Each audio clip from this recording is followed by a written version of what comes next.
안녕하세요. 매치탈출연구소의 이정원입니다. 10명 중에 7, 8분은 도중에 다쳐가지고 그만두거나 좀 소홀하게 되는 경우가 되게 많은 것 같아요. 운동에 대한 의욕이 확 떨어지거든요. 그러면서 뭔가 자존감도 좀 낮아지게 되고 재활센터나 병원 이런 데 계속 다니면서 돈을 너무 많이 쓰는 경우도 생기는 것 같아요. 그래서 오늘은 좀 안 다치고 운동할 수 있는 그런 꿀팁 한 4가지 정도를 말씀드리도록 하겠습니다. 유튜브를 보시잖아요. 이제 운동을 따라한단 말이에요. 가장 따라하지 않는 것들이 있어요. 바로 운동의 박자예요. 박자. 그냥 빨리 갈겨버립니다. 횟수를 채우기가 급급하단 말이에요. 운동 잘하는 사람들 보면은 정말 교과서적으로 박자가 맞아요. 박자를 맞추면 좋은 점이 하나 있어요. 우리의 근육도 박자에 맞게 예측을 하기 때문에 우리 근육이 잘 움직여줄 수가 있다는 거예요. 운동의 효율이 훨씬 더 올라갑니다. 제가 추천드리는 박자는 예를 들어서 푸시업을 해요. 이제 수축할 때 하나, 이완할 때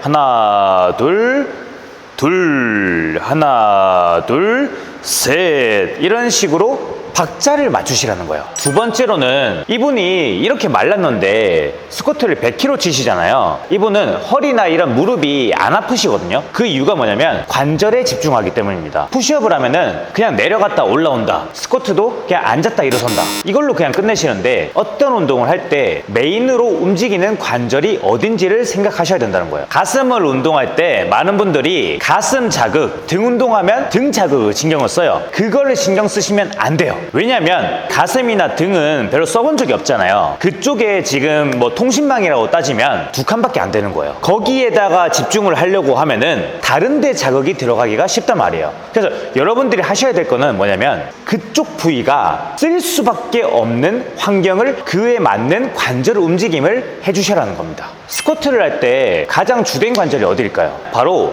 고관절입니다. 고관절을 움직이면 어디 근육이 쓰일까요? 바로 엉덩이 근육이 쓰이는 거예요. 이분은 스쿼트를 하는 도중에 무조건 고관절이 접히면서 엉덩이가 늘어났다가 빵 돌아가는 거에 집중을 한단 말이에요. 메인 관절에 집중을 하잖아요. 운동을 훨씬 더 안전하게 하실 수 있다는 거예요. 자, 예를 들어서 운동에 가슴 미는 운동이 있고 로우 당기는 운동이 있잖아요.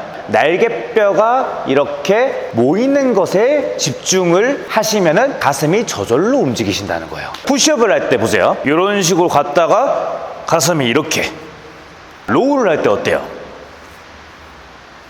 똑같잖아요. 날개뼈가 이런 식으로 움직이는 거에 집중을 하실 필요가 있다는 거예요. 이게 날개뼈가 잘 안 움직이시는 분이 푸시업이나 로우를 하면 어떻게 될까요? 그냥 내려가려다가 이런 식으로 해버립니다.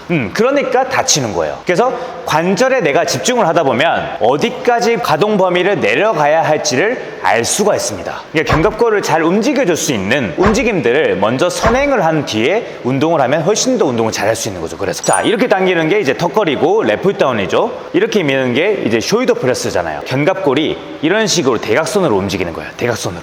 그래서 이거를 잘 하시면 어깨가 이제 좀 이게 벌어지는데 확실히 도움이 되겠죠. 그래서 이런 동작을 하실 때도 견갑골이 이렇게 움직이는 거에 집중을 하시면은 훨씬 더 안전한 운동을 하실 수가 있다는 거예요. 집중을 할 수 없다면 당연히 운동에 들어가기 전에 그 연습을 먼저 해야 되는 거죠. 추천드리는 방법으로는 월슬라이드를 통해서 그 움직이는 느낌의 흐름을 한번 느껴보시고 연습을 한 뒤에 무게를 쳐야 된다는 겁니다. 전거근을 움직이다 보면은 견갑골도 같이 움직이는 거죠. 그리고 전거근의 역할 자체가 견갑골을 안정화시킨 채로 이렇게 자연스럽게 그 움직임을 만들어주는 게 전거근의 역할이에요. 왜 스쿼트나 데드리프트를 하면 그렇게 많이 다칠까요? 허리 다치는 분들 진짜 많잖아요. 고관절을 잘 못 움직이기 때문에. 근데 왜 고관절을 잘 못 움직일까요? 현대인들은 의자에 많이 앉아 있어서 고관절이 그대로 굳어 있기 때문이에요. 쓰이는 게 거의 아기 수준이라는 겁니다. 그래서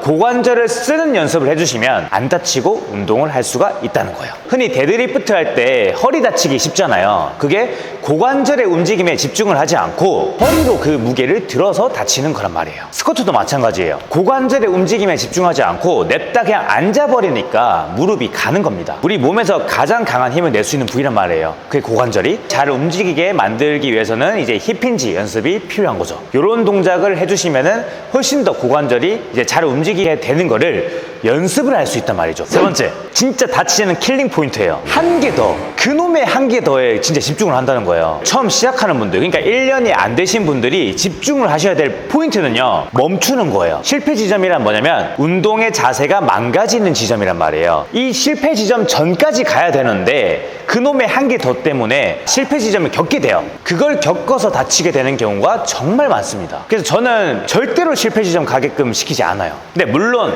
실패 지점을 가도 되는 경우가 있어요. 그거는 초보자의 영역이 아닌 거예요. 꼭 당부드리지만 실패 지점을 절대 벗어나지 마셔라. 실패 지점을 벗어나면 몸의 균형이 깨진다. 그래서 균형이 깨지면 운동이 제대로 되지가 않습니다. 우리 몸을 차라고 생각하면 돼요. 사고가 한번 나거나 그 차의 축이 틀어지잖아요. 그러면 정상적인 운행이 힘듭니다. 균형이 깨지는 거를 극도로 조심을 하셔야 될 필요가 있어요. 정확하게 가는 거를 먼저 연습을 하는 거를 정말 강조드리겠습니다. 제가 관절을 잘 써야 된다고 했잖아요. 이미 이제 관절이 아프신 분들이 있잖아요. 그런 분들을 위해서 그 관절이 아플 때 어디를 풀면 되는지를 좀 말씀을 드리도록 할게요. 무릎이 아프신 경우에는 거의 대부분 햄스트링 또는 비복근 마사지를 한번 해보도록 하시면 될 것 같고요. 그리고 허리가 아픈 경우에는 이건 좀 되게 다양한 경우가 많은데 요방형근과 엉덩이 그리고 햄스트링을 한번 관리해 보시면 좋겠습니다. 그리고 이 코어에 힘이 좀 있어야 돼요. 허리가 아프신 분들은 이게 좀 중요해요.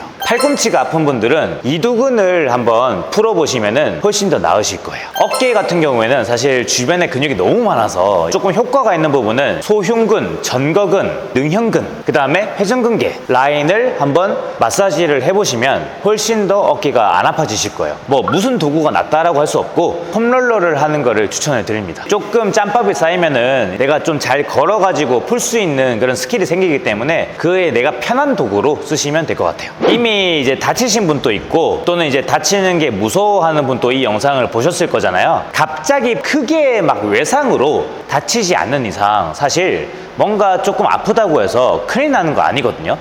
운동 잘하는 막 헬창 그런 분들 겉만 번지를 할 뿐이지 사실 다 아픈 데가 있단 말이에요. 조금 아프더라도 너무 겁먹지 말고 이걸 토대로 아픈 부위는 좀 풀어주고 운동을 조금 깔끔하게 하시면은 훨씬 더 안 아프고 오래 운동을 할 수 있으니까 건강하게 운동을 해보셨으면 좋겠습니다. 좀 성격이 급한 분들이 좀 잘 다치더라고요. 운동을 할 때 조금 더 느그러뜨리고 조금 멀리 보고 운동을 하셨으면 하는 바람이 있습니다. 여러분 응원드리겠습니다. 감사합니다.